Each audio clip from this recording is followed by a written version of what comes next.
donc, à la Chapelle des Récollets pour cette 11e édition du cycle Retour sur le durable. Cette année, la thématique choisie conjointement par Ecopolis et l'Ordre des architectes d'Île-de-France donc, porte sur l'adaptation du bâti, adapter le bâti. Ce cycle donc, de conférences va se dérouler en 3 moments. Ce soir, 5 mai, la conférence va porter sur l'adaptation du bâti ancien. Nous aurons ensuite une deuxième conférence le lundi 26 mai sur l'adaptation du bâti des 30 Glorieuses. Et nous finirons le 30 juin sur l'adaptation du bâti post-74, c'est-à-dire le bâti qui suit les règles imposées donc mises en œuvre sur la réglementation thermique. Donc, ce cycle est organisé depuis une dizaine d'années conjointement par le CROAIF et Ecopolis. Ecopolis, c'est une association à laquelle 250 structures ont adhéré. Nous sommes aujourd'hui 19 salariés, nous avons beaucoup grossi en quelques années pour accompagner les professionnels que vous êtes à s'adapter aux changements, aux besoins de changer les pratiques du secteur. On a dans notre réseau 11 000 professionnels engagés. Alors, notre mission, c'est bien d'accélérer la mise en œuvre de pratiques durables chez les professionnels donc, du bâtiment et de l'aménagement. Pour cela, on a 4 missions. On a une première mission qui est une mission d'information. Alors, pour mémoire, donc le Ecopolis, c'est le pôle de ressources sur le bâtiment et l'accompagnement en Île-de-France. Donc, sa première mission a été donc d'informer. Et donc, nous produisons des ressources et nous relayons aussi celles produites par d'autres acteurs sur notre site internet ecopolis.fr, que vous connaissez peut-être, et aussi par d'autres vecteurs comme des lettres d'adhérents et notre compte LinkedIn. Nous avons aussi une mission d'animation.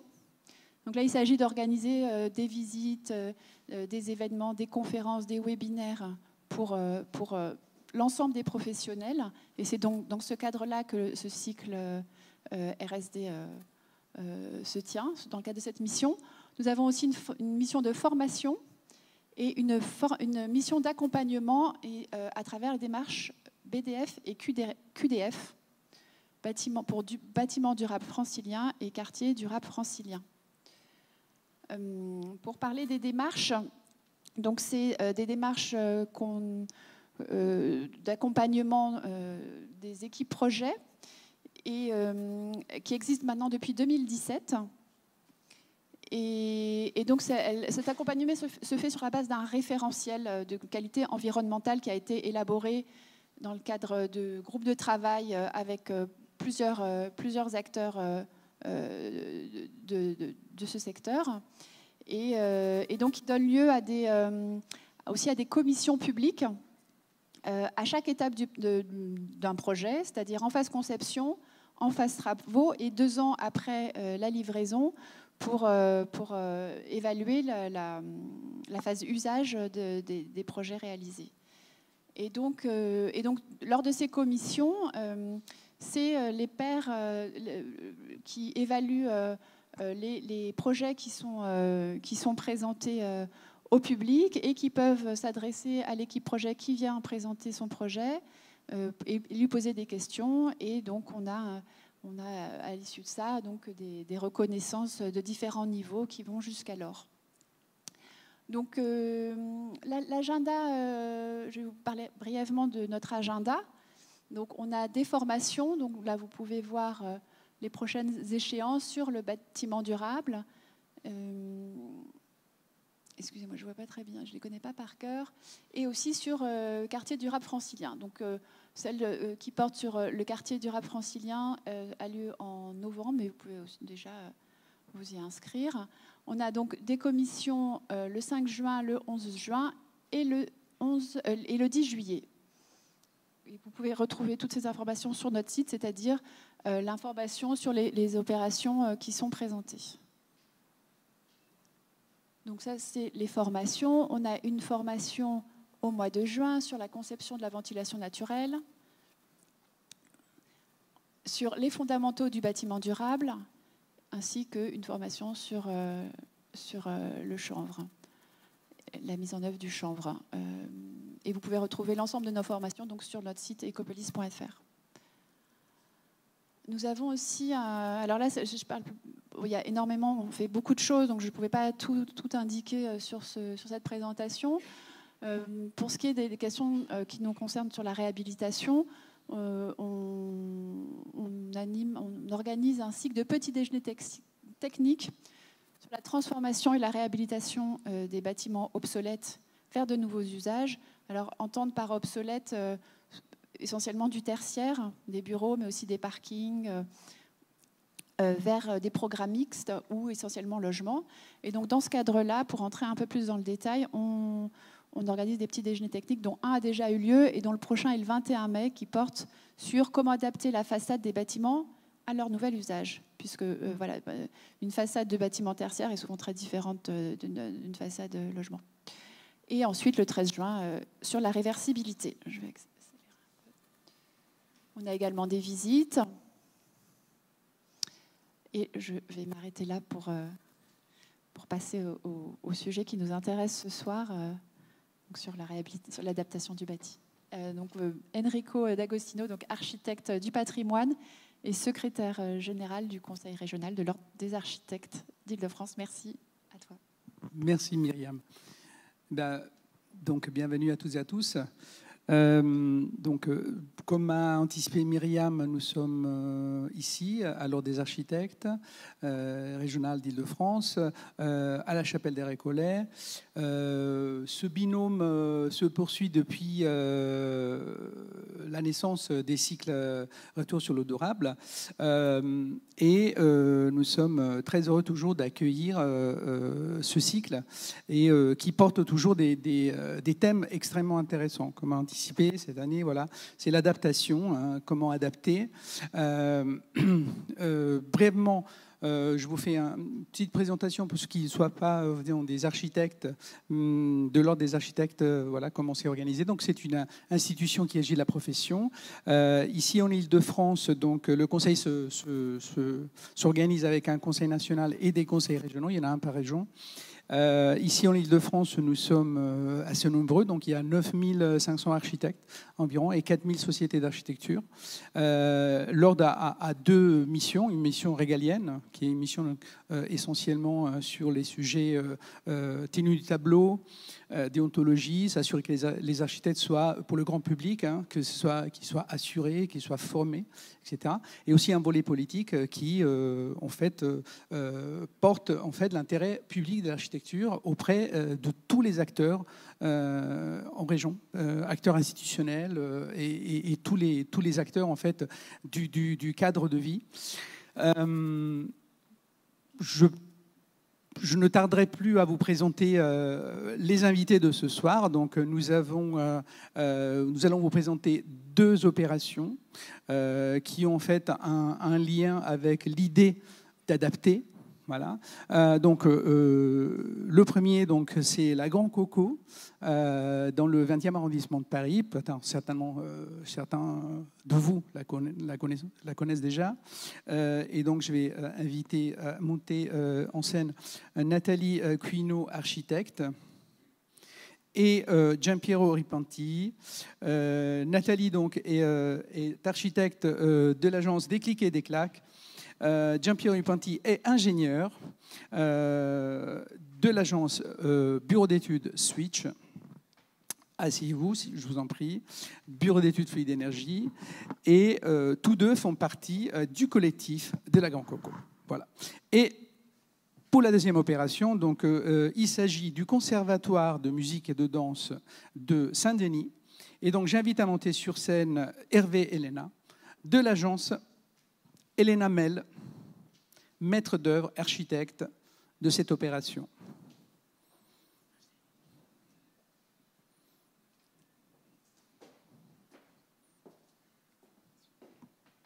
Peut-être on peut les applaudir.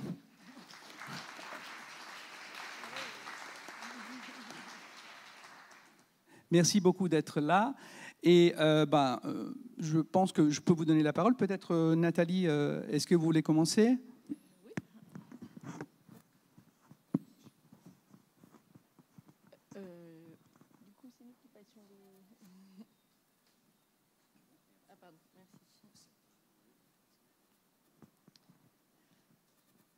Donc bonsoir à tous. On vous présente le projet qui nous occupe là depuis un petit nombre d'années qui s'appelle la Grande Coco. Donc, qui est un projet qui a été remporté en 2017 dans le cadre de l'appel à projet Inventons la métropole du Grand Paris. Il s'agissait pour nous qui étions un collectif qui regroupait des structures en lien avec le bâtiment et sa transformation, de travailler sur un projet ensemble qui était une sorte d'émanation de notre lieu de travail précédent qui se trouvait à Pantin, où en fait on avait un espace de travail partagé à plusieurs structures. Donc il y a nos 2 structures et mélangé aussi avec des programmistes et des paysagistes et une association qui fait de l'agriculture urbaine, avec une volonté de trouver un lieu plus grand où puisse accueillir d'autres structures, d'autres métiers, d'autres compétences. Et donc ça a amené à un premier coup d'essai qui a eu lieu avec Réinventer Paris numéro 1, donc sur un site qui se trouvait rue Piat, déjà dans le 20e, et qui a, pour nous, c'était une petite déception parce qu'on est arrivé 2e de ce premier appel à projet. Et surtout, on l'avait déjà porté en autopromotion et on s'était dit plus jamais, sauf qu'on est un peu idiot. Donc, au moment où sont ressortis les sites de projet pour Inventons la métropole du Grand Paris, en fait, il y a quand même quelques-uns d'entre nous qui ont un peu feuilleté les sites. Et on est tombé un peu en émoi face à ce bâtiment, qui est un bâtiment industriel, un peu dans un tissu faubourien qui est un peu atypique. Et assez vite, en fait, on a replongé et donc on a répondu à l'appel à projet de nouveau en autopromotion, mais avec quelques nuances par rapport à notre premier coup d'essai. Donc là, la principale différence, c'est que le bâtiment existait déjà. Donc pour nous, c'était vraiment important qu'on ait un support direct pour pouvoir commencer à activer des choses. Et ensuite, on a répondu aussi sous forme d'un bail amphithéotique. Donc, on n'a pas proposé un achat, mais plutôt un bail longue durée, un bail à construction longue durée. Donc, ça, c'était les 2 principales différences. Donc, en termes de programmation au sein du bâtiment, on a cette volonté première qui était d'installer nos bureaux. Donc, il y a 2 niveaux, les 2 derniers niveaux du bâtiment existant qui sont des espaces de bureaux. Il y avait aussi la volonté de coupler ça avec un espace de formation. Là, c'est incarné par le premier étage où il y a une grande salle assez polyvalente. Et on avait aussi à cœur qu'il y ait un espace convivial autour de la gastronomie, parce qu'on trouvait que c'était vraiment très, très important pour bien travailler, de bien manger le midi. Donc, il y a une cantine qui s'est installée, elle, à rez-de-chaussée. Ça, c'était un peu les composantes de départ. Et après, il y a d'autres composants qui sont plus contextuels avec ce site en particulier. D'une part, il y avait les Restos du Cœur qui étaient déjà présents sur site avant qu'on arrive. Donc nous, on a assez vite travaillé avec eux avec l'idée de pérenniser leur action sur ce site-là. Donc en conservant ils faisaient de la distribution de denrées alimentaires. Donc là, ils sont partis du site pendant les travaux, mais ils vont revenir très bientôt. Il y avait aussi un étage, le 2e étage en l'occurrence, qui était occupé par le logement des propriétaires de l'ancienne usine, qu'on devait restituer en logement dans le cadre du PLU. Donc nous, on a converti ça en 4 plus petits appartements qui sont destinés plutôt à des chercheurs sur la thématique de la ville, pour garder l'idée de cet écosystème.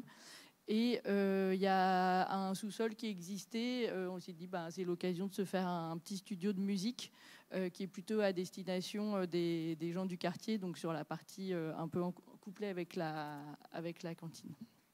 Donc là, c'est l'ensemble des structures qui étaient un peu à l'origine du projet, et complété par la foncière Belleville qui est venue en cours de route prendre des baffes avec nous, avec nos différents interlocuteurs, notamment financiers, qui avaient tendance un peu à nous malmener alors qu'on était un peu des novices de la question. Et donc, pour parler de le montage économique de ce projet, on vous fait quand même un petit rappel parce que c'est un peu étonnant que sur un genre de bâtiment qui fait à peu près 1000 mètres carrés, on répond avec une autopromotion d'architecte, d'ingénieur. Et donc, c'est ce qu'on a fait. À la base, on a gagné aussi, on pense, parce que c'est le plus petit site des Reinventons la métropole. Et d'un côté, ils voulaient nous faire gagner parce qu'on faisait un projet le plus bas profil, en gros, le moins invasif sur la parcelle, et c'est ce qu'ils voulaient aussi, je pense. Et en même temps, on n'a pas répondu avec des gens qui n'avaient aucune expérience dans le lancement d'un projet qui, à la fin, il est à environ entre un peu plus de 3 millions. Donc en budget global. Et donc avec nous, il y a la foncière Belleville qui est rentrée en chemin, en gros, en bon milieu du début. Et après, en gros, les résidents, ils ont créé toute une série de vecteurs juridiques, comme ils nous ont dit. Et donc, il y a une SAS qui sert à louer tous les espaces. Il y a une SCI qui sert à construire le bâtiment pour faire un bail à 45 ans. Donc l'idée, c'est de dire, on prend le bâtiment, on le garde pendant 45 ans et on le redonne à la ville au bout de 45 ans parce que la ville se déshabille de ses propriétés pour faire des appels à projets aussi parce qu'ils ont un retour à court terme. Mais on se disait que c'était comme une innovation de laisser ça dans la sphère publique. Et une association, la Grande Coco, qui fait une animation associative du lieu. Oui, donc en termes de planning, on a gagné le concours en 2017 et comme on le disait, on avait envie d'un projet qui aille vite. Donc 8 ans plus tard, on est là en train d'essayer de solder un peu tous nos travaux et de pouvoir amorcer l'exploitation et notamment l'ouverture au public. Donc là, on voit en gros les grandes étapes et je pense que dans le déroulé, ce qui caractérise un peu le projet, c'était cette phase qui était censée durer 1 an, je crois, à la base, qui s'est un peu prolongée, qui était aussi à cause du Covid, qui était la phase d'occupation temporaire, pendant laquelle, en fait, on a organisé tout un tas d'événements divers et variés pour commencer à faire connaître le lieu. Du coup, c'était une façon aussi un peu de pré-commercialiser en identifiant les différents espaces. On a aussi utilisé ce temps-là comme un diagnostic par le vécu, c'est-à-dire que du coup, en organisant des événements, on avait une cadence régulière des samedis, on ouvrait aux gens du quartier. Et en fait, on voyait un peu à la fois ce que les gens avaient envie de projeter sur le bâtiment et à la fois, ça nous permettait vraiment de bien connaître le lieu, d'en identifier toutes ses qualités, ses compétences et aussi, comme il y a un gros volet réemploi, petit à petit, ça nous a permis vraiment d'aller dans le détail de notre inventaire de réemploi. On a aussi adapté un peu le projet vis-à-vis de la réaction des voisins par rapport à ce qu'on était en train de produire. Et aussi, on a travaillé avec les Restos du Cœur pour modeler un peu par rapport aux besoins en termes d'usage. Donc là, on a une image un peu sur la gauche un peu plus récente, mais il y a une composante du point de vue architectural qu'on trouvait de manière générale sur le projet qu'on trouvait très intéressante, c'était qu'il y a à peu près 2/3 de la surface qui est en réhabilitation et à peu près 1/3 qui est en construction neuve et qui nous faisait nous poser la question à la fois de aujourd'hui comment on réhabilite un bâtiment, mais à la fois si on est exposé au fait de construire en neuf, vu que c'était nous les commanditaires et que c'était nous qui fixions le curseur, de nous donner un peu notre mode constructif qui allait le mieux. Bon, après, la réalité économique est un peu repassée derrière, donc il y a eu des ajustements par la suite. Mais voilà. Donc ça, c'est des images plus récentes où on voit qu'il y a eu pas mal d'éléments en réemploi. Il y a la partie logement où du coup, en fait, on est sur un bâtiment neuf où il y a quand même pas mal de béton qui a été coulé en bout de course, mais on est quand même sur une structure mixte de planchers béton qui sont tenus par une ossature bois, elle-même remplie de remplissage en petites bottes de paille de 22 cm. On a, sur la partie réhabilitation, les grosses interventions, c'était principalement de réaliser une levée de toit. Donc, on a sur la gauche une vue du dernier étage qui est en fait nos bureaux. et l'intervention aussi sur la création de la gaine d'ascenseur qui dessert l'intégralité des niveaux. Et là, on a une vue du Coco Sound, donc la salle de répétition du sous-sol, où en fait, ce qui est un peu marrant, c'est qu'on retrouve dans l'habillage acoustique qu'on a créé, c'est les chevrons de la toiture qui ont été réutilisés après avoir été retapés. Mais du coup, comme on a changé la pente de toiture, on a récupéré tous ces chevrons pour leur donner une nouvelle vie en sous-sol. Donc la partie neuve avec un bardage bois un peu plus traditionnel de ce qui se fait récemment. Et pour parler de la partie environnementale, énergétique, en matière enveloppe, nous, en gros, on travaillait déjà sur ces thèmes-là, mais on y faisait nos bureaux dans ce bâtiment. Et en gros, on s'est mis dedans pour essayer de faire ce qu'on aimerait qu'il soit fait. En gros, faire le mieux qu'on pouvait. Du fait que ça va être chez nous, on a essayé de mettre une vitrine de comme on aimerait bien faire un bâtiment. Et donc là, on voit les gros thèmes qui sont sur la gauche. Et la seule chose qu'on ne va pas avoir après, c'est on a réussi on a eu toute une série de problématiques par rapport le mode de chauffage. Finalement, on a réussi à faire une sous-station bois, une chaufferie bois au sous-sol. Et la coupe qu'on voit là, elle n'est pas trop loin de ce qu'on a réalisé. Il y a même la MAC que vous avez vue sur la photo précédente qui a été dessinée il y a 7 ans sur cette coupe de concours. Et un autre élément très important de notre travail, c'est qu'on a fait quand même alors, il y a 2 éléments importants. Il y a un élément, on avait envie de faire plein de chantiers participatifs pour faire vivre le bâtiment avec le quartier. Le deuxième élément, qu'à un moment, on avait dit qu'on faisait plein de choses chouettes, notamment des induits terres, des terres pailles, on va voir plus tard, et que globalement, on n'avait pas l'argent pour payer des entreprises qui font ces choses-là. Et donc, on a organisé une série de chantiers participatifs on verra un peu plus en détail.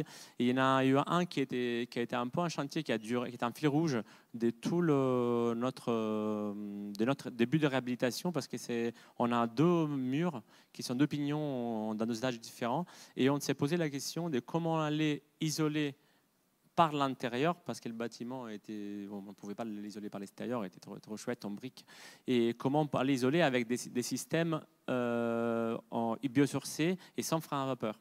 Et donc, on a fait toute une petite recherche sur des types de matériaux. Et finalement, on a utilisé, comme on peut voir après, toute une série de matériaux qui ont été mélangés avec la terre pour qu'à la fois, on a un système qui est biosourcé, mais qui à la fois est capable d'absorber de manière plus intéressante l'eau, de la vapeur d'eau qui va condenser forcément entre la paroi extérieure et le type d'isolant. Et donc,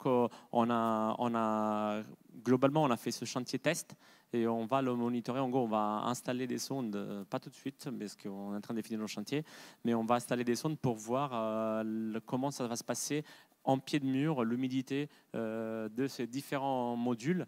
Et en gros, on a fait des modules d'à peu près 60 cm, entre 1,20 m et 60 cm, des matériaux différents, notamment du terre-chanvre qui vient de la briqueterie des Wolf, du terre-paille à l'ancienne avec en gros des fibres longues des pailles. On a fait de la paille chaud-plâtre qui vient des plâtres vieux jeux, et on a fait aussi des terres paillettes qui ça a été en erreur. En gros, en gros, on a fait une erreur, on a commandé plein de paille hachées, on ne savait pas quoi y faire avec, on ne s'est pas compris avec la personne qui faisait chantier participatif, et finalement on a testé une travée en terre paille hachée. Et finalement ça a l'air d'être pas si déconnant. Donc voilà, juste en dessous. Et pour le reste, on n'a pas isolé tout le bâtiment comme ça parce que ça aurait été trop lourd pour les fondations, parce qu'on a fait que 2 murs comme ça. Et le reste des parois ont été plutôt isolées en métis, qui c'est un matériau léger et avec plein de qualités. Et par contre, le bâtiment neuf, lui, pareil, on s'était mis en tête de vouloir faire en paille, et on a réussi à la fin à le faire, et à le faire en chantier participatif. Et on était peu fiers d'avoir réussi à arriver. On voit bien les structures bois, plancher béton et remplissage en paille. Et donc, on a eu vraiment pas mal d'interventions de tout type d'associations. Donc, il y a eu la Pige qui a fait des chantiers écoles, et il y a eu EcoConstruct qui ont fait des chantiers école aussi, remplacement matériaux. Bon, il y a eu plein de chantiers participatifs et donc le fait de faire un chantier participatif, ça nous permettait à la fois d'arriver avec des murs en terre qui étaient très utiles pour avoir de l'inertie et de l'inertie qui est perméable à la vapeur dans cet espace. Et à la fois, ça permettait quand même d'avoir un support assez intéressant pour faire des chantiers participatifs parce que les gens, ils adorent faire des chantiers participatifs sur des choses qui sont en terre en paille. On a du mal à faire des chantiers participatifs sur du plâtre, du béton. Et donc, c'était comme un support de faire venir plein de gens dans le lieu. Et ça a été assez instructif. Un autre élément qui est assez intéressant par rapport en tout cas le bâtiment, et il est quasiment totalement en ventilation naturelle, parce que nous on fait de la recherche. Alors moi je travaille à temps partiel à la mairie d'Aulnay-sous-Bois avec mon collègue Mathieu qui est assis pas loin. On a expérimenté ce système à Rony et on a continué à switch, à le redévelopper dans d'autres systèmes, dans d'autres bâtiments. Et notamment la Grande Coco, c'était un peu pour nous un système où on expérimentait un peu les choses qu'on avait envie de faire. Les choses ils ont aussi évolué parce qu'on a changé je ne sais pas combien de fois le système de ventilation de la grande salle. Je pense une dizaine de fois, et même la ventilation naturelle simple flux, elle est assez simple. On n'avait aussi pas beaucoup d'espace pour passer, on n'avait pas trop envie d'avoir des gaines qui faisaient le tour du bâtiment, et donc on a mis des cheminées, comme on voit à gauche sur l'image, qui passent à côté de l'ascenseur du rez-de-chaussée jusqu'en partie haute. Cet ascenseur qui était plus ou moins existant, était un peu plus petit, ce qu'on voit là sur la photo, fait notre cheminée de ventilation, notre tour avant, et elle est intégrée dans le bâtiment. Parce que le bâtiment, il faisait déjà 4 étages, donc il y avait déjà de quoi la passer. Et donc, on a des systèmes assez simples avec des réglettes qui brisent d'air, ventilation naturelle en façade et des systèmes manuels, fermeture-ouverture en fond des pièces. Là où c'est simple, c'est que, non, je peux rester juste l'autre, c'est qu'on a des systèmes de régulation manuelle. Et là où c'est facile parce qu'on est nous-mêmes dans les bâtiments. Donc on peut insulter tous les gens qui ne ferment pas les ouvrants, insulter non, mais c'est gentiment. Mais on peut dire aux gens, mais il faut ouvrir comme ça, et on a plus de portée en étant sur place de faire changer les habitudes des gens. C'est une chose qui n'est pas très très simple. Et pour la grande salle, on a mis en place un système des ventilations naturelles avec récupération de chaleur, qui n'est pas encore finalisé. Il nous manque 2 registres qui viennent d'Italie. Mais et on a fait tout un système avec des bancs, et notamment, qu'est-ce qu'on voulait dire, que c'est le premier système de ventilation avec un banc qui fait préchauffage d'air. Il y a des radiateurs dans le banc noir qu'on voit en bas, et ce banc est totalement fait en remploi à partir du bois qu'on a récupéré dans un pavillon Chanel, parce que c'était quand même un truc chic et c'était bien. Et donc voilà, la ventilation naturelle, c'est à peu près ça. Et vas-y Nat, on va parler des réemplois. Oui, donc en réemploi, on a essayé de faire un panel très complet, donc un mélange de réemploi in situ. Notamment, on l'a vu avec il y a eu un travail pas mal au début de dépose des menuiseries extérieures qu'on pensait pouvoir réutiliser pour la serre. Bon, en fait, elles ont été un peu malmenées pendant toute la durée du chantier. Donc finalement, c'est des fenêtres chics qui sont arrivées de l'extérieur, mais des fenêtres Dior et des fenêtres Comédie Française qui nous ont permis de fabriquer notre serre. Donc il y a eu les chevrons, il y a eu beaucoup de portes parce qu'il y avait le logement qui était très chic, qui avait des grandes portes en bois. Donc on a aussi récupéré le plancher des combles qui avait besoin d'être renforcé, donc il a été intégralement démonté, puis de nouveau réuniré, languetté en atelier pour être finalement reposé à sa place de départ. Et après on a eu, parce que c'était après devenu un peu une passion, on a fait plein de réemplois sur des sites extérieurs. Donc on a apporté beaucoup de radiateurs en fonte, on a été démonter des cabinets, des sanitaires, les cabinets, les sanitaires, sont là. Aussi, il y a eu quelques opportunités qui se sont invitées en cours de route. Comme le projet a un peu duré en longueur, on a eu le temps d'éplucher les gisements qui nous parvenaient de droite et de gauche. Donc on a récupéré aussi des cloisons vitrées, des interrupteurs, et aussi à un moment donné, on nous a proposé des gisements de laine de verre de réemploi. Donc c'était pas forcément notre volonté première d'aller mettre de la laine de verre, mais il y avait quand même de toute façon des besoins, notamment pour des contraintes feu. Et donc là où on avait la contrainte de devoir mettre un isolant de ce type-là, on a pu le faire en réemploi. Et on va clôturer parce on vient de rentrer en exploitation. On n'a pas tout à fait fini, mais on est déjà dans l'exploitation. Donc le bâtiment, il est déjà vivant. En gros, on a des bureaux qui sont quasiment complets. Il reste 3-4 places, et donc c'est cool. On a des logements qu'on a réussi à louer. La cantine est louée, mais il n'a pas encore ouvert. Et on a une grande salle qu'on a commencé à louer. Et que ça va être le moteur économique de nos projets parce qu'on a un modèle, on n'a pas trop dit avant, mais en gros, on a emprunté plein d'argent et pour le rembourser, on a plein de prêts jusqu'à, je ne sais pas, jusqu'à 20 ans normalement. Et donc, l'idée de l'exploitation, on n'est pas commencé avant qu'il soit terminé vraiment le bâtiment. Donc, aujourd'hui, on exploite, on fait des formations, il y aura la GDEcopolis, il y aura plein d'événements qui seront dedans, donc on fait des visites, on est plein dedans et donc on est un peu partout. En gros, on est à la fois investisseur, à la fois maîtrise d'ouvrage, à la fois maîtrise d'œuvre et à la fois exploitant. Donc on y passe un peu notre vie. Et hop, non. Et bah voilà. Merci beaucoup.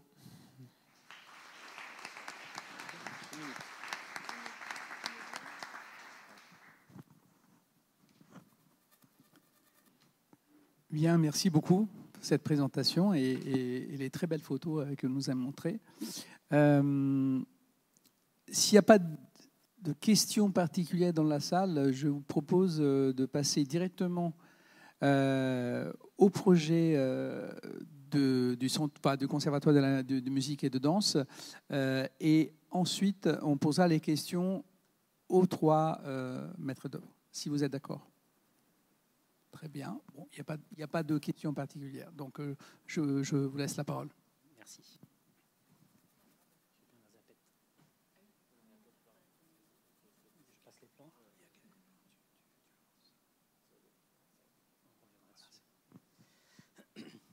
Pardon, bonsoir. Donc, je vais vous présenter le Conservatoire de musique et de danse qui est en début de chantier pour la ville de Saint-Denis. Donc, le maître d'ouvrage, c'est la ville de Saint-Denis. Ça a fait l'objet d'un appel d'offres restreint non pas sur concours, mais sur note méthodologique en 2023. Excusez-moi. Qu'on a remporté. Et donc, voici le bâtiment dans son état existant. Donc, c'est un bâtiment de 1930, intégralement en structure béton, poteau, poutre et mitoyen en meulière, enfin en moellon plutôt, avec des remplissages briques et tout béton. Donc on va avancer. Oh, pardon, excusez-moi, j'ai pas l'habitude. Donc c'est un bâtiment assez singulier. Il a été construit en 1930, donc comme je le disais, en guise d'entrepôt pour un pharmacien qui s'appelait Henri Edmond Canon et qui est l'inventeur de la pastille Valda et qui a eu une activité florissante, pas uniquement à cause de la pastille, mais parce qu'il inondait le marché de ses produits pharmaceutiques. Et donc, il s'était construit plein d'entrepôts autour de Paris pour pouvoir distribuer tout ça dans les officines parisiennes. C'est un bâtiment qui n'a aucune surface de pleine terre. Il est intégralement construit et il occupe la surface entre le boulevard Jules Guesde, qui est l'ancienne trace de l'enceinte des fortifications de Saint-Denis, et une rue plus ancienne qui est la rue Catulienne. Donc, quelques vues historiques du bâtiment, donc conçu par Henri Homais dans les années 30.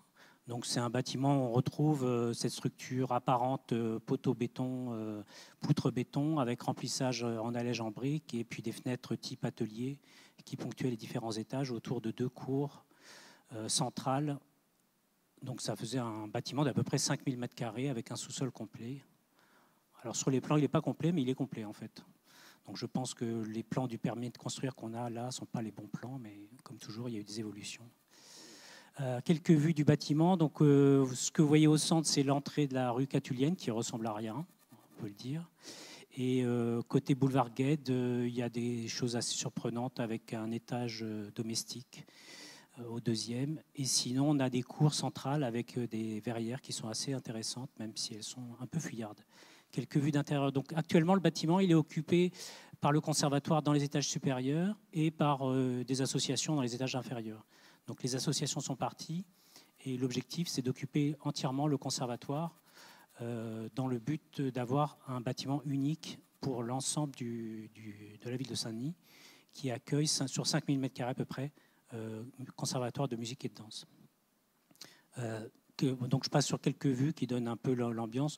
On voit bien là sur le quai logistique en bas à droite pour moi. Alors est-ce que c'est en bas à droite pour vous? Oui. La structure poutre béton, plancher béton. Donc à l'époque, le béton, c'est un matériau plutôt cher dans les années 30. Donc on a encore une approche qui consiste à faire beaucoup de poutres et beaucoup de poteaux et à utiliser des planchers qui sont très minces. Ils font entre 12 et 16 cm. Mais comme ils sont recoupés par des poutraisons secondaires et primaires, on arrive à gagner en épaisseur. Quelle approche on a eue pour ce projet? Alors, le bâtiment aujourd'hui, il est extrêmement dense en termes d'occupation. Et donc, ce qu'on a dit, c'est qu'il faut qu'on retravaille l'entrée de manière à ce qu'on arrive dans le bâtiment et qu'on débouche sur un foyer qui soit vraiment une vraie entrée et pas un petit truc ridicule comme on voyait. Ça, c'est l'entrée. Vous voyez en haut à gauche, c'est l'entrée telle qu'elle est actuellement. C'est minuscule. Ça respire pas trop. Donc, qu'on arrive dans le bâtiment, on rentre, on a un grand foyer, on profite d'une des verrières et on va jusqu'à un auditorium qui va être créé pour l'occasion. Et les salles de danse qui étaient souhaitées, on a proposé de les mettre en toiture avec une rehausse des toitures sous forme de création d'une charpente en surélévation, de manière à offrir la hauteur suffisante pour les danseurs et les danseuses pour faire les figures. Donc on a proposé ce projet. Alors, on n'a pas proposé ce projet-là parce qu'il n'y a pas de concours, mais on l'a développé, le projet, avec un traitement d'ensemble du bâtiment qui comprend donc des rehausses de toiture, une mise en valeur des verrières qui sont intégralement rénovées, une nouvelle entrée qui permet d'aboutir au bâtiment, qu'on verra par la suite, et un contrôle solaire sur l'ensemble des façades. Donc, ici, vous voyez en coupe, alors... à gauche, vous avez l'entrée depuis la rue Catulienne qui mène avec un petit escalier de à peu près 1,10 m. On arrive jusqu'à un foyer qui est, on va dire, accueilli sous la lumière de la verrière et qui ensuite permet d'accéder à un auditorium qui est créé, qui est entre le rez-de-chaussée et le sous-sol. La deuxième verrière accueillera une salle d'orchestre et sous les toitures rehaussées, on aura les 3 salles de danse qui seront créées. Je passe rapidement un plan masse.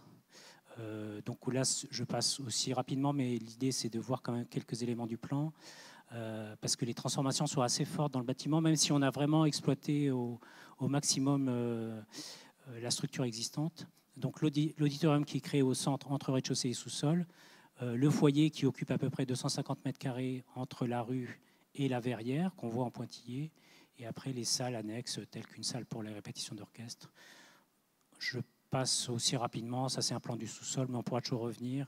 Et après, les différents plans d'étage, ça c'est un plan d'étage type, on va dire, avec des salles de formation, des salles de cours, des salles de répétition et des salles de formation musicale. Donc, des salles d'enregistrement également. Donc c'est un programme assez dense et assez exigeant, puisque les attendus acoustiques sont très très forts. Excusez-moi, il y a un moucheron qui veut absolument embêter. Et ici, dernier étage, les 3 salles de danse qui bénéficient d'un éclairage zénital orienté au nord. Donc la grande salle est coupée en 2 pour l'instant par un stock costume, et j'ai bon espoir que la maîtrise d'ouvrage nous dise qu'une grande salle, ce serait mieux. Donc on verra en cours de chantier. Donc au total, c'est 5200 mètres carrés avec environ 35 salles de cours et de pratiques musicales, et des salles de tout type qui permettent d'accueillir tout type de pratiques musicales, que ce soit de la musique actuelle ou des musiques plus conventionnelles, on va dire plus classiques, avec des petites formations acoustiques. En plan de toiture, on s'en fiche un peu. Les façades qui sont intégralement recomposées, donc notamment l'entrée. On va recréer des fenêtres d'atelier qui n'existaient pas en créant des murs rideaux à la place des fenêtres. Donc c'est des murs rideaux bois qu'on va mettre en place. Donc quelques vues du projet. Donc là, actuellement, on est au stade de curage, donc il n'y a vraiment pas de vue du projet à vous présenter. Ce que vous voyez à gauche, c'est une sorte de 1% artistique fictif qu'on a proposé pour pouvoir illustrer une zone pour développer ce 1%. Donc l'appel d'offres des artistes est en cours, on va être lancé très prochainement. Donc s'il y a des artistes dans la salle, il faut suivre les annonces. Et l'entrée qui est remodelée avec 3 arches qui vont matérialiser l'entrée de manière plus qualitative. Donc je passe rapidement sur ces vues, je pense qu'après vous aurez plein de questions. Donc tout tout l'objectif de cette nouvelle entrée, c'est d'exploiter la structure du bâti existant et de ne pas la modifier radicalement. En fait, les seules vraies interventions dans le bâtiment, c'est la création d'auditorium et d'un escalier central qui est nécessaire à l'évacuation des personnes et puis qui permettra aussi de mieux accompagner les parcours dans le bâtiment, puisqu'il y a quand même 5 étages. Une vue sur les cours, on garde les allèges en briques jaunes qui sont intéressantes, une belle couleur ocre. Quelques vues du foyer, alors voilà, une vue du foyer sous la verrière qui sera rénovée. À droite, il y a un grand mur qui va être créé avec des portes de réemploi issues du site. Et au fond, les sortes de grands cylindres, c'est la régie qui donne sur l'auditorium. En termes de réemploi, alors on va réutiliser toutes les portes pour lesquelles on a un PV, que ce soit feu ou acoustique, dans la limite du phasage, parce qu'effectivement, le bâtiment est en site occupé, donc on va devoir faire d'abord les travaux en partie basse, et ensuite on fera les travaux sur les 2 derniers étages. Les portes sans PV, on va les utiliser pour l'agencement. Les radiateurs fonte, on va les réemployer sur site. Sanitaire et lavabo, ça par contre, on va les faire sortir du site parce qu'il n'y a pas un modèle pareil et ça posait problème. On va utiliser de la moquette ex situ en réemploi. Toute l'isolation sera biosourcée. Alors laine de bois parce qu'elle a une bonne qualité acoustique qui est intéressante pour le projet. On a un contrôle solaire qui est prévu sur l'ensemble du site en GTB. GTB, gestion technique du bâtiment. Donc l'objectif, c'est que le soir, par exemple, quand les musiciens, enfin les profs et les cours s'interrompent, on peut remonter tous les stores automatiquement et pas laisser les stores s'abîmer de manière trop rapide en raison d'une tempête le soir ou d'un truc comme ça. Quelques isolants minéraux, comme tout à l'heure vous l'avez évoqué, pour des questions de PV, feu ou acoustique qui font qu'on n'a pas le choix. Sol linoléum en majorité. Les baies vitrées, c'est un mur rideau bois qu'on a prévu. Les charpentes bois pour les rehausses. Et les membranes d'étanchéité sont prévues en polyoléphine plutôt qu'en bitume. Et il n'y aura aucun carrelage. Voilà. Donc le projet aura le niveau bronze en BDF. Et on ne peut pas faire mieux parce qu'il n'y a pas de pleine terre. Donc en gestion de l'eau, on ne peut pas faire mieux. Voilà, je passe rapidement sur quelques détails. Ça, c'est des murs rideaux Saturbois qu'on met en place pour les façades. Ça, c'est le grand mur dans le foyer qui sera entièrement réalisé en porte de réemploi. L'auditorium qui sera en briques. Donc, c'est assez surprenant de voir un auditorium en briques, mais il sera associé à des rideaux en feutre pour moduler l'acoustique. Ça, c'est un bout de mur briques dans l'auditorium avec des briques en verre. L'escalier central. Bon, ça, c'est juste pour la beauté des détails, on va dire. La rehausse de la toiture et un traitement acoustique. Peut-être il y aura des questions qui lui reviendront. Donc avec différents cas de figure pour des boîtes dans la boîte, des sols rehaussés, des planchers indépendants, etc. qui sont une des problématiques de ce type de bâtiment, notamment du fait qu'on a des planchers assez minces. Et donc, comme je disais, c'est un projet qui est phasé. Puisqu'on est en site occupé, le conservatoire va rester dans les étages supérieurs, au 4e et 5e, et on va faire les travaux là, qui commencent dans les étages inférieurs, donc notamment l'auditorium qui est une grosse partie à sortir. Voilà. Et puis après, on inversera. Donc tout ça, c'est un chantier qui va durer à peu près 2 ans. Donc on doit finir la première phase pour l'année prochaine. Alors le maire aurait bien voulu l'avoir avant les élections, mais on a pris un peu de retard aux consultations, donc ça ne va pas être possible. Mais on fera peut-être une livraison anticipée de quelques éléments et quelques visites. Voilà. Et je crois que ça s'arrête là.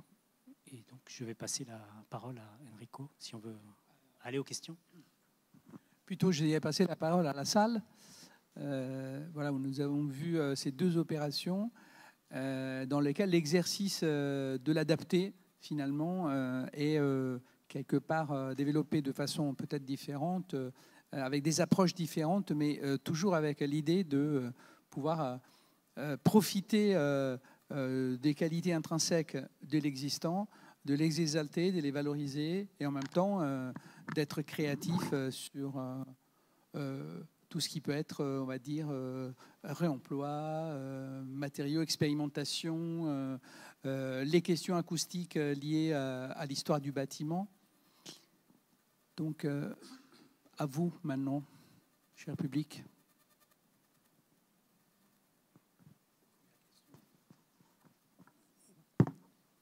J'ai vu que l'accessibilité handicapée n'a pas été appliquée. Est-ce que c'est normal? L'accessibilité handicapée n'a pas été traitée. Est-ce que c'est normal? Pour quel bâtiment? Le conservatoire de musique. Si, elle est traitée intégralement. Donc en fait, vous avez vu l'escalier, mais vous n'avez pas vu qu'il y a un ascenseur. C'est pour ça.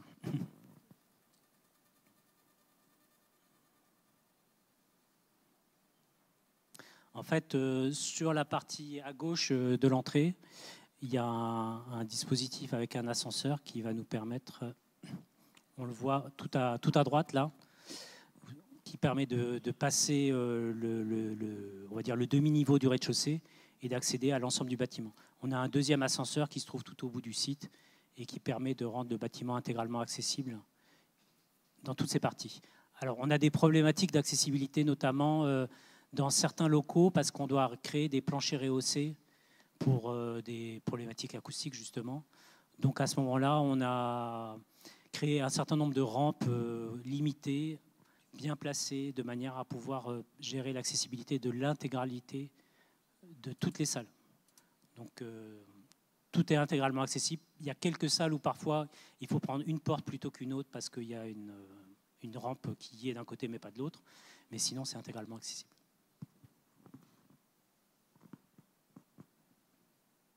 Est-ce qu'il y a d'autres questions?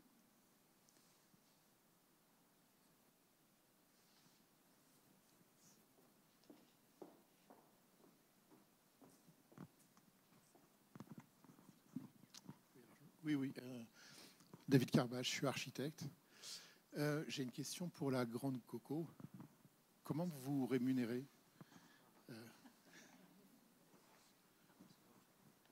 Alors, c'est un projet frugal, donc la rémunération est frugale. Et on avait quand même dimensionné une mission de maîtrise d'œuvre qu'on avait complétée aussi avec une mission qu'on avait appelée MOD aussi pour dire qu'on rémunérait aussi la partie montage. Sauf je pense qu'on n'a pas revu du tout la proposition initiale qui a été élaborée en 2017, donc clairement on n'est pas sur un projet de rentabilité. Mais par contre, oui, il y avait une mission qu'on avait calculée, plutôt basse, parce qu'on savait que de toute façon c'était nous-mêmes qui allions la financer à terme, donc mais c'était une mission classique de maîtrise d'œuvre. Puis c'est un métier passion. Hein.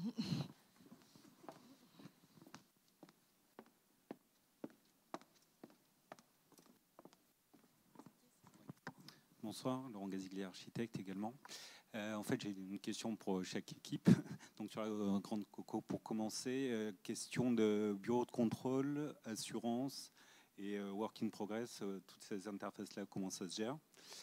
Et sur l'autre sujet, aussi en termes d'interface, vu qu'un chantier fait quand même un minimum de bruit et que sur un conservatoire, on est quand même très sensible au bruit, comment vous arrivez à gérer ce phasage et cette intimité à gérer pour le conservatoire? Je vais commencer par rapport au bureau de contrôle. La réponse est simple. On le choisit, le bureau de contrôle, et c'est pas sur le seul projet on choisit notre bureau de contrôle, mais c'est un atout de choisir un bureau de contrôle parce qu'on travaille avec des gens qui, bon, là dans le cas particulier, on a l'habitude de travailler avec le bureau de contrôle qu'on a pris sur ce projet-là, et du fait que c'était nous qu'on allait l'embaucher, et on n'allait pas faire un appel d'offres pour embaucher quelqu'un qu'on n'avait pas envie d'embaucher. Et donc on a un bureau de contrôle qui est ouvert sur toutes les questions. Il est ouvert, mais il contrôle. En gros, il nous demande plein de justificatifs, mais il est ouvert à faire notamment sur le grand mur de test. En gros, le grand mur de test, c'est dans un ERP des catégories 4, 4e catégorie, 3e. C'est pas grave. Et si, c'est grave, mais c'est pas grave. Voilà. Et donc, ce mur-là, en gros, c'est un mur fait avec des matériaux qui sont expérimentaux. Dans le sens qu'il y a des choses le terre-chambre n'est même pas le béton de chambre dont on possède un comment ça s'appelle, des règles pro pour le chanvre. Le terre-chanvre, on n'a pas de règles pro pour l'instant, donc c'est un matériau qui n'est pas catalogué. Sauf qu'on arrive à justifier avec d'autres matériaux, notamment avec la paille, qu'elle a le droit d'être derrière un épaisseur de 4 cm d'enduit, et qui fait que la paille est protégée au feu si on met 4 cm d'enduit terre. Et donc, du fait qu'en plus c'était une surface raisonnable, on a comparé, on a utilisé des systèmes d'équivalence. Donc, on travaille comme ça avec ce bureau de contrôle. Et l'autre question? Alors, effectivement, vous pointez du doigt une vraie problématique. Alors, pour la petite histoire, je pense que c'est intéressant de rappeler ce qui s'est passé. Quand la ville de Saint-Denis avait prévu de faire son conservatoire, au départ, ils avaient prévu de faire un bâtiment neuf, un emplacement ailleurs dans la ville. Et au changement de majorité municipale, la ville a changé vraiment d'opinion et ils se sont dit non, il faut qu'on fasse quelque chose dans un bâtiment existant et pas qu'on fasse un projet neuf. Il faut qu'on essaye de s'inscrire dans le principe du reuse, enfin du réemploi du bâti au sens large, pour développer un projet exemplaire. Donc, conservatoire dans le bâtiment d'origine qui présentait des qualités intéressantes pour le faire, mais le conservatoire y est déjà et il occupe 2 étages bien remplis, voire un 3e également. Donc, quand nous, on a analysé le projet, on s'est dit, bon, alors, déjà, on va regarder le planning d'usage du conservatoire. Et les conservatoires, la plupart du temps, ils sont occupés le mercredi et le samedi, et les après-midi en général. Mais en semaine, en tout cas le matin, il n'y a personne. Il y a quelques profs qui traînent dans les couloirs, mais à part ça, il y a assez peu de cours. Il y en a, mais très très peu. Donc on a dit, bon, on va essayer d'organiser le planning des travaux de manière à privilégier les travaux bruyants le matin, surtout pas le mercredi. Et on va essayer de se caler nos vacances scolaires de manière optimale, de façon à pouvoir faire les travaux les plus durs et les plus lourds dans les vacances scolaires. Donc par exemple, la création d'auditorium, elle est prévue pendant les vacances d'été. Voilà. Donc on espère que ça va bien se passer. Alors on a fait une sorte de, entre guillemets, de chantier test, c'est qu'on a fait un désamiantage anticipé qui s'est fait dans l'usage courant du bâtiment, sans interruption. Et comme vous le savez, le désamiantage, c'est du ponçage de sol, pratiquement. C'est assez bruyant. Et on a eu quelques personnes qui ont râlé, notamment à l'accueil, mais dans l'ensemble, on a réussi à faire le désamiantage anticipé. Donc on se dit qu'on devrait pouvoir arriver à faire les travaux du conservatoire. Mais probablement que ça donnera lieu à quelques débats à l'occasion. Donc on a prévu de faire des plannings de nuisances, d'informer les occupants du conservatoire de comment ça se passe. Mais bon, évidemment, on sait comment ça se passe sur un chantier. Il y aura forcément des plaintes. Mais bon, on va essayer d'y arriver, en tout cas. Voilà. Bonsoir, je suis Raphaël Elio, architecte aussi. Sur le conservatoire, j'ai 2 questions. Une sur laquelle vous venez un petit peu de répondre, qui était qu'effectivement, il y avait un projet de bâtiment neuf qui a été pas mal contesté et qui a été finalement abandonné. La ville de Saint-Denis a finalement opté pour le réaménagement de ce bâtiment-là. Mais avec votre regard d'architecte et vu les structures et les problématiques d'acoustique et d'espace et d'occupation de la parcelle, avant de répondre à l'appel d'offres et de proposer un projet architectural là-dessus, est-ce qu'il vous est venu l'idée de les dissuader et de leur dire ce bâtiment n'est pas du tout adapté, il faudrait faire un conservatoire ailleurs? Et autre question, l'entrée rue Catulienne, c'est une rue très étroite. Est-ce qu'il aurait pu être envisagé de faire l'entrée plutôt côté boulevard Jules Guesde pour avoir un développement un peu plus spacieux? Et justement, la rue Catulienne, les portes sont vraiment au ras de la rue, au ras du trottoir. Est-ce qu'il aurait pu être, vu le grand espace d'accueil que vous avez développé, d'avoir les portes un peu en renfoncement pour créer un espace abrité extérieur quand les élèves ou les parents attendent, voilà, et de ne pas avoir les portes juste au ras du trottoir? Alors sur la première question, je suis un peu embêté parce que quand on a répondu à l'appel d'offres, on ne connaissait pas complètement le bâtiment, donc on ne pouvait pas le qualifier dans sa structure et dans son comportement acoustique. Et puis, franchement, pour être honnête, on n'allait pas dire non, on ne répond pas parce que ce n'est pas une bonne idée, parce que nous, on avait envie de faire ce projet. Et puis, on voulait voir si on pouvait y arriver, justement. C'est aussi démontrer qu'on peut transformer un bâtiment de cette époque-là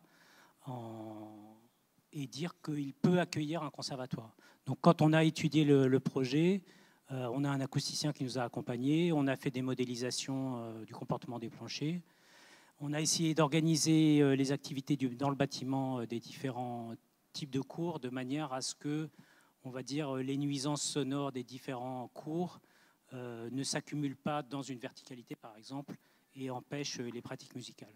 En fait, ce qui est ressorti des interrogations qu'on avait sur l'usage du conservatoire, c'était plus les riverains qui se plaignaient que l'été, les profs ouvraient les fenêtres pour avoir un peu d'air et que du coup, tout le monde profitait de la trompette, du saxophone, etc., aux alentours.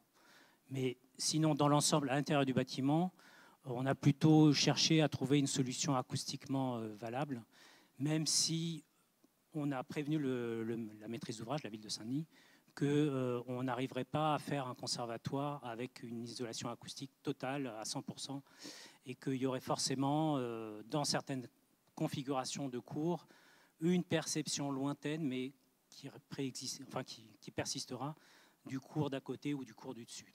Mais on a limité au maximum en tout cas. Je pense que dans les bâtiments du Conservatoire de Paris, rue de Rome, à mon avis, on devait entendre quand même assez copieusement les cours d'à côté. Et je pense qu'aujourd'hui, on a tendance peut-être à surisoler les bâtiments et c'est peut-être pas force. C'est une bonne idée, mais en même temps, ça devient très très complexe. Les décibels gagnés, c'est les derniers qui sont les plus durs à obtenir. Hein. Donc voilà. Question suivante, vous avez parlé de l'entrée sur la rue Catulienne ou de l'entrée sur le boulevard Guette. Alors on a étudié les deux scénarios. Effectivement, et ce qui est revenu, c'est que la décision l'emportait de privilégier l'entrée sur la rue Catulienne, qui est l'entrée actuelle, pour la simple et bonne raison que c'est une rue plutôt apaisée et peu passante en fait en termes de voitures, et qui a vocation à terme, selon la ville en tout cas, à devenir une rue quasi piétonne, en tout cas avec un trafic limité, circulation douce en tout cas. Donc plutôt que de mettre sur un boulevard qui est assez encombré par les voitures et les bus, il a été préféré de le mettre sur une petite rue, qui est assez petite effectivement, je suis d'accord avec vous. Quant aux entrées, les portes sont en renfoncement, elles sont juste renfoncées de l'épaisseur de leur débattement, mais on a considéré que ce qui était important, c'était de pouvoir bénéficier du foyer et pas de s'accumuler devant l'entrée du bâtiment. Sachant que le trottoir ne fait qu'à peu près 1,50 m de large, donc on s'est dit, c'est dans le bâtiment qu'on se sentira bien et pas forcément devant le bâtiment. Après, effectivement, dans les usages, il y a des parents qui, effectivement, vont vouloir attendre leur enfant devant l'entrée plutôt qu'à l'intérieur. Mais nous, ce qu'on souhaite, c'est que le foyer devienne un lieu ouvert et suffisamment accueillant pour que les parents aient envie d'attendre leurs enfants à l'intérieur du foyer et non pas devant la porte.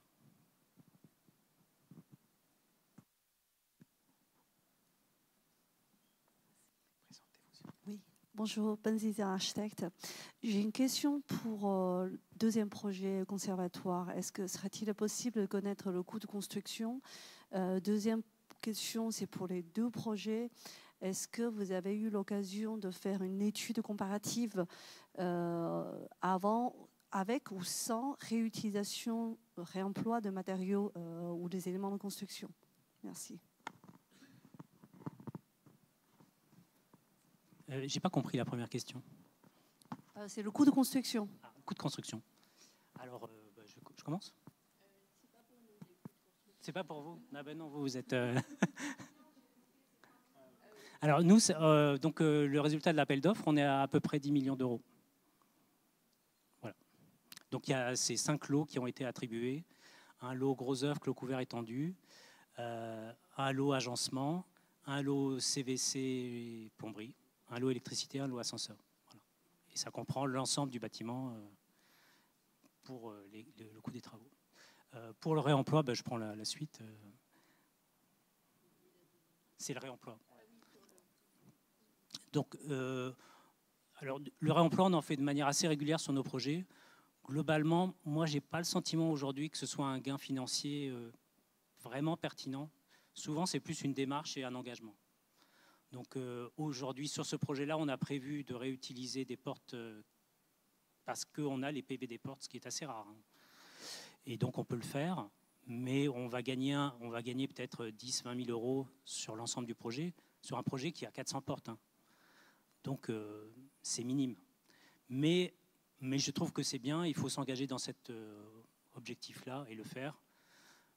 Financièrement, on ne gagne pas des sommes énormes, mais on gagne de la matière, on gagne de l'engagement, on gagne du CO2, on gagne plein de choses, mais pas de l'argent.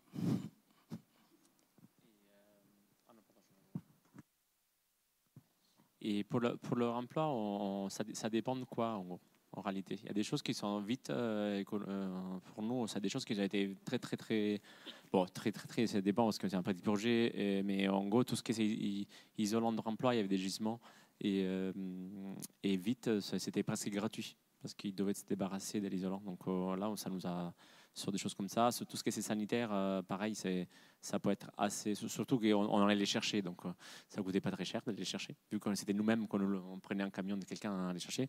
Et donc globalement, sur ces choses-là, ça a pu avoir un petit impact, sachant que nous, on était à la chasse de toutes les économies parce qu'on n'avait pas l'argent pour finir le projet. Et donc, effectivement, je suis d'accord que ce n'est pas un grand gain. Notamment, on avait le coût des portes. On a dû faire travailler des portes pour les faire agrandir parce qu'ils ne passaient pas les 81 ou 2, mais je ne me rappelle plus la taille. Donc, on a rajouté des portes assez belles maintenant parce qu'ils ont une bande de bois d'un côté. C'est unique. Et par contre, ça nous a coûté le même prix de les sortir, les ramener, les refaire travailler, les ramener, les installer. Le même prix, voire plus cher que si on allait acheter une porte acoustique neuve, sachant que les nôtres, ils ne sont pas acoustiques. Et donc, finalement, on s'en sort bien parce qu'elles sont très, très belles, ces portes-là. Donc, on vous invite à venir les voir. Mais il y en a 2-3 qui ferment. Mais par contre, ouais, là, c'est assez intéressant. Donc, aussi, je pense que la grosse problématique qu'on a eue sur le projet, c'est qu'on était dans un espace où il fallait qu'on stocke tout ce qu'on a accumulé au fil du chantier, et qu'on a fait un chantier un peu Tetris où donc on s'est occupé aussi en grande partie parce qu'il y a les Restos du Cœur qui sont restés pendant une très longue période. Et donc, en fait, on avait accumulé tout un tas de matériaux et de choses qu'on pensait pouvoir utiliser. Et il y a un tri naturel qui s'est fait aussi parce qu'il y a plein de trucs qu'on a pété à force de les déplacer d'un espace à l'autre. Mais c'est vrai que accumuler le stockage de matériaux de réemploi, en plus de la contrainte d'un chantier dans Paris, dans une rue en pente, avec pas de terrain pour le stockage classique d'un chantier, c'est sûr qu'on on s'est mis un peu des bâtons dans les roues, parmi d'autres bâtons, quoi. Mais c'était plutôt ça la contrainte, et je pense qu'on a financièrement, ça a coûté de l'énergie beaucoup à tout le monde, plus que de la matière, quoi. C'est très satisfaisant. Le conseil, c'est si vous avez un projet, que vous avez un bout de terrain à côté et que vous pouvez mettre une tente un peu protégée, vous y stockez plein de choses dedans, vous ne les déplacez pas pendant tout le chantier, et ça marche. Mais nous, on a déplacé des portes encore aujourd'hui. Voilà. D'autres questions? Moi, j'en avais une pour la Grand Coco. Sur le chantier participatif. Alors, est-ce que vous pouvez raconter un peu comment ça s'est passé? Quel est le type d'organisation? Est-ce qu'il faut, on va dire, revoir un peu le logiciel de l'architecte par rapport au chantier traditionnel, on va dire, voilà.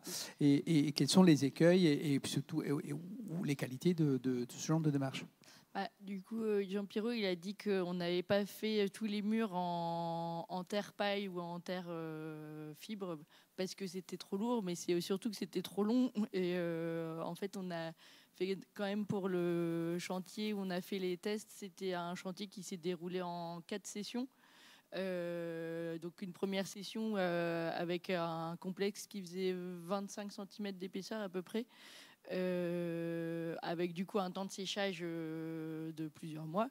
Après, on a eu un autre chantier pour l'enduit de corps qui est de nouveau 4 cm rapporté avec le temps de séchage qui va avec.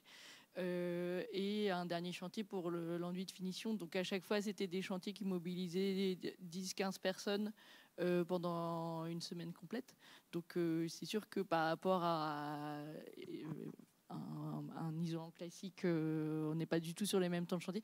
Mais nous, ce qui nous avait aussi motivé là-dedans, c'était de se dire qu'on essayait de tester des solutions qui soient réplicables à la base déjà dans le projet à d'autres endroits, mais aussi sur d'autres chantiers.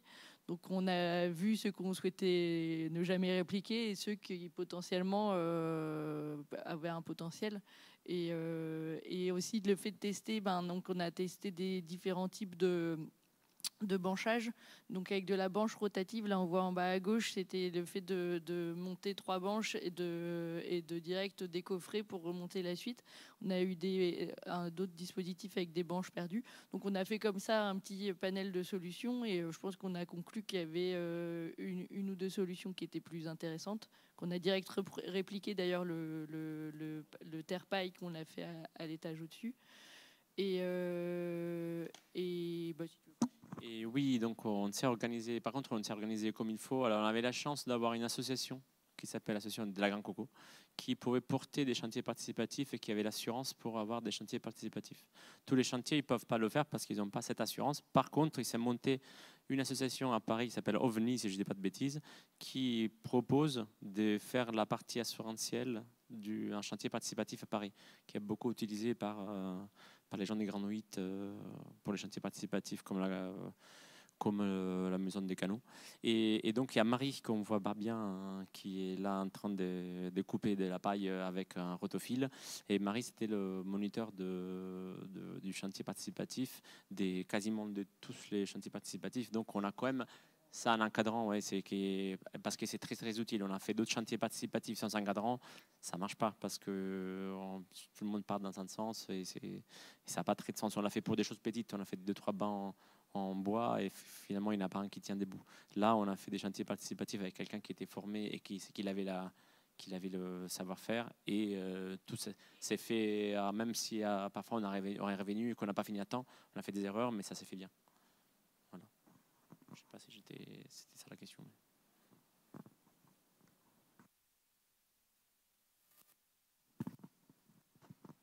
Oui, vous venez de dire que vous avez 2 solutions que vous pourrez réutiliser. Desquelles il s'agit? Alors, je pense qu'on va peut-être pas donner la même, Gianpiero et moi. En tout cas, nous, on a découvert un mélange terre-chanvre qui est directement fabriqué par la briqueterie de Wulf, qu'on avait aussi rencontré via un autre projet qui est du coup juste à la sortie de Beauvais dans l'Oise, et qui font un mélange comme ça qui est préparé et préhumidifié et qui en fait ça a mis dans une ossature avec une plaque de Fermacell. Il y a juste à le déverser à l'intérieur. Et on l'a fait soit déverser comme ça avec une plaque de Fermacell, soit compacter directement avec la banche rotative. Et ça fait un aspect un peu pisé qui est assez chouette. Et il y a c'était quand même l'idée des Switch de faire le paille chaud plâtre, et je pense que le paille chaud plâtre on va pas le refaire parce qu'on a créé un écosystème Stranger Things avec plein de champignons incroyables et qu'on a dû finir par démonter, et lui on pense pas trop, sachant qu'en le faisant tout le monde est tombé un peu malade parce que les vapeurs de chaud avaient un peu tourné la tête à tout le monde, donc ça n'a pas été de mon point de vue. Et on est d'accord. C'est un matériau qu'on avait vu. On l'a mal mis en œuvre aussi en plus parce qu'on n'a pas eu les conseils comme il fallait pour le mouiller. Donc c'est un matériau qui est un peu expérimental, mais que moi ça m'a toujours passionné parce que je suis un peu revenu dessus parce que le fait, en gros, dans un mélange humide, avoir de la paille, c'est en petite fibre, c'est moins intéressant d'avoir de la chanvotte parce que la chanvotte réagit différemment à l'humidité. Mais jusqu'à ce qu'on n'avait pas fait le test, je ne m'étais pas posé la question pour de vrai. Sachant que le système qu'on a fait terre paillette, ça a l'air ça peut tenir aussi, mais effectivement, le terre chambre déjà mouillé, c'était un système vraiment qui marchait bien. Et on a fait avec plein de systèmes différents systèmes des fonds de coffrage perdus. Et on a voulu tester aussi avec du Fermacell parce que c'est un élément, le Fermacell. On n'a pas de part chez Fermacell, mais n'empêche que c'est une plaque qui peut faire plus ou moins finition. et qu'il a une transpiration à la vapeur haute comme un enduit. Et en gros, on a essayé et on a reproduit chez, ça je ne l'ai pas trop dit, mais chez un collègue il a isolé chez lui en ce système-là. En gros, il a acheté le terre-chambre des Wolf, il a fait des fonds de coffrage perdus, Vincent. Il a fait des fonds de coffrage en plaque des Francmacel et ça marche. Et en plus, nous, on l'a fait mal, mais si on fait un Anthrax des 60, on peut aussi, en gros, on peut faire des bandes et enduire dessus. Donc ça pourrait marcher bien. C'est un truc qu'on n'a pas les plus loin. Sur quelle épaisseur? Sur une vingtaine de centimètres, sachant que le terre-chambre, il est isolant comme un béton de chambre à peu près. Donc, il n'est pas très isolant. Il a un lambda de 0,59, un truc comme ça. Et vous vous souvenez du temps de séchage? Du béton de terre-chambre? Ouais, 2-3 mois, il était sec. D'accord. Et vous avez obtenu quelque chose de sec au bout de 3 mois? Ah oui, il est bien sec. Ouais. Même quand il y a eu les champignons, ça a permis. Il y a eu une été super sec après et ça a bien séché. Et c'est assez chouette. Hein. C'était assez chouette à la fin. Là, l'image qu'on a avant. Celle-là, c'est une image à un moment où... non, ça, c'était entre deux chantiers, mais c'était déjà assez sec. On voit, il manque une partie en haut parce qu'on n'avait pas... En gros, on a eu un problème de tassement parce qu'on avait un terreux, en gros, quelqu'un qui était très porte-épisé, il ne comprenait pas qu'il ne fallait pas tasser trop... Je ne sais pas qu'il ne comprenait pas. Il n'avait pas bien expliqué, en gros. Et donc, on a beaucoup tassé un des murs, fait qu'on a densifié, donc ils ont un peu moins bien, et qu'il nous a manqué un mètre cube. Donc, un peu moins d'un mètre cube, mais il nous manquait les 2 trous qu'on voit là-haut, il nous manquait de matière. Donc, on a dû réacheter, mais du fait que le chantier était fini. On a testé l'isolation par le vide.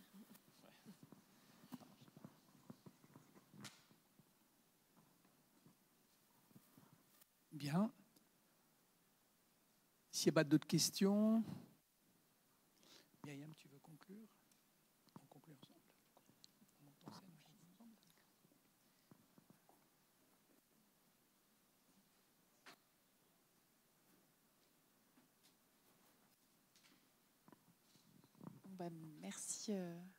Merci à vous 3 d'avoir présenté vos opérations.